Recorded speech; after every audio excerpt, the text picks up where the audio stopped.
जरदारी साहब का वाहिद अच्छा मशवरा है नून लीग को कि ना गिरफ्तार करे इमरान खान साहब?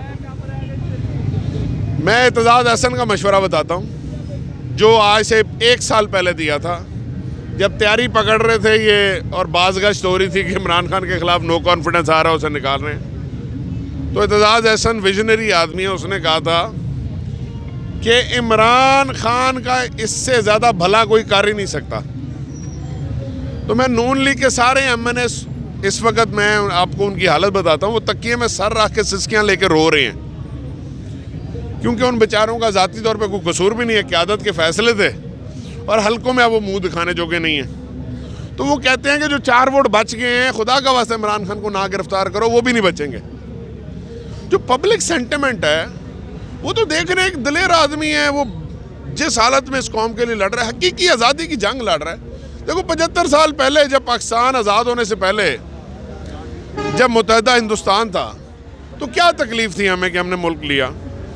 हमें एडमिनिस्ट्रेटिवली हमारे सारा कुछ, हम we were free to move, we were free to practice our religion. हम मज़हब की कोई बंदिश किसी किस्म की कुछ नहीं था। इनफैक्ट अंग्रेज़ के दौर में तो एडमिनिस्ट्रेशन शायद आज से भी अच्छी थी। उस दौर के कवानीन, पुलिस लॉज 1960 1862 अभी तक चल रहे हैं, जो फौजदारी कवानीन है। तो क्या मसला था? मसला था आज़ादी इज़हार राय नहीं थी। 47 में आज़ादी आपने आज़ादी इज़हार राय के लिए ली थी। अपने आप को अमली तौर पे आज़ाद कराने के लिए, एक इंसान की हैसियत से खुल के जीने के लिए आपने आज़ादी ली थी। तो 75 साल में आज तक आप नहीं जी सके। मैं जनरल ज़ियाउल हक की तकरीर सुन रहा था आज सुबह का आगाज़ मेरी जनरल ज़ियाउल हक की तकरीर सुनने से हुआ, जो मार्शल लॉ लगाते हुए। ऐसा लग रहा था कोई फ़िरौन बोल रहा है, ठीक है। अभी उस बेचारे की कब्र पे कोई नहीं जाता, कोई भूल के भी उसकी कब्र पे फातिहा करने नहीं जाता। तो इस तरह नहीं होता। इज्जत आपने कमानी है। अरशद शरीफ नहीं मरा, जनरल ज़ियाउल हक मार गया, लेकिन अरशद शरीफ शहीद नहीं मरा। बहुत सारे इस दुनिया से चले गए, उनको कोई नहीं। अरशद शरीफ शहीद याद रहेगा, अरशद शरीफ शहीद पढ़ाया जाएगा, अरशद शरीफ शहीद सिखाया जाएगा, अरशद शरीफ शहीद सुनाया जाएगा। ये मैं आपको लिख के देता हूँ। क्यों? क्योंकि एक वॉरियर की तरह रहा, और मैं वो एक साफ़ियों को पैगाम दिया।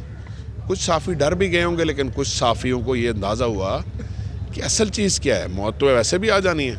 मौत कौन सा को आप किसी को आप कहीं खुड में छुप के बैठ जाएंगे तो मौत रुक जाएगी मौत आने से। मौत अल्लाह का वक्त मुकर्रर है।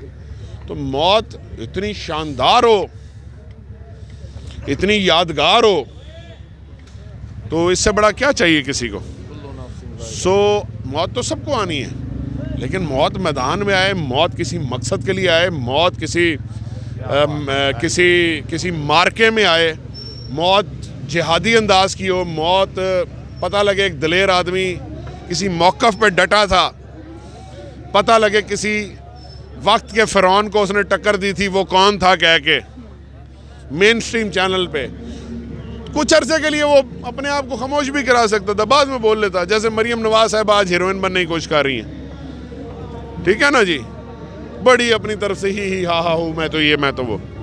ओ भाई, तुम्हारे बाप को मुल्क से बाहर किसने भेजा? शुक्रिया अदा करो उसका। ड्रामे कर रहे हो तुम। फिर मुशर्रफ के फौत होने पे इन्होंने अपनी तरफ से करने की कोशिश की। भाई, ज़ियाउल हक की कब्र पे कौन जाके अपना मोशन डिक्लेयर करता था? आज जैसे ही कौम को पता लगा डिक्टेटर बुरे होते हैं, कौम का शऊर बेदार हुआ, उसके बाद नहीं गए आज तक। मेरा कहने का मकसद है कि ये जो अल्लाह हक है और ये दिन ब दिन एक्सपोज हो रहे हैं। मतलब मेरी लंदन तो क्या, पाकिस्तान को जायदाद नहीं, तो 1 रुपया पेट्रोल महंगा होता है तो मियाँ साहब के दिल में दर्द होता है। लो जी, 150 रुपये महंगा होया पे आज।